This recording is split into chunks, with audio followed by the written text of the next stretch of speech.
സ്വാഗതം. നിങ്ങൾ 7ാം ക്ലാസ്സുകാർക്ക് ഓണപരീക്ഷയ്ക്ക് ചോദിക്കാൻ വൻ സാധ്യത കാണുന്ന ഒരു ആസ്വാദനക്കുറിപ്പാണ് ഇന്ന് ഈ വീഡിയോയിലൂടെ ഞാൻ അവതരിപ്പിക്കുന്നത്. ഇതിലൂടെ പരീക്ഷയ്ക്ക് 5 മാർക്ക് നേടാൻ കഴിയും. ഇപ്പോൾ 7ാം ക്ലാസ്സിലെ അടിസ്ഥാന പാഠാവലിയിലെ ഗ്രാമശ്രീകൾ എന്ന കവിതയാണ് ഇതിന് എക്സാമ്പിളായി തന്നിരിക്കുന്നത്.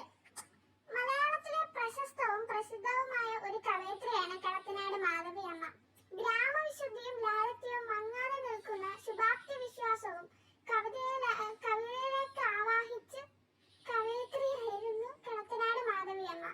കൃഷിയുടെയും പെരുമ വിളിച്ചോന്നാണ് മാധവിയമ്മയുടെ ഗ്രാമശ്രീകൾ എന്ന കവിത. ഏതൊരു കവിതയും ഹൃദ്യമാകുന്നത് അർത്ഥസ്ഫുടതയും ദൃശ്യഭംഗിയും ഒത്തുചേരുമ്പോഴാണ്. ഉണ്ണിക്കതിരോന്റെ പൊന്നുകപ്പാടേറ്റ് വെണ്ണിൻ വെളി വളിച്ചൊന്നിതല്ലോ.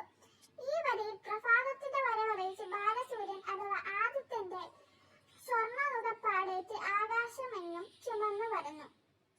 ഇതിൽ ഉപമാഭംഗി നിറഞ്ഞിരിക്കുന്ന നമുക്ക് മഞ്ഞുവയൽ കർഷകർ, സൂര്യൻ, വായു, നീലനീരാളം, ചക്രവാളം, വരമ്പ്, ചെളി, താമര തുടങ്ങിയവയെ വർണ്ണനാഭംഗിയുടെയും ഇവിടെ സൂചിപ്പിക്കുന്നു.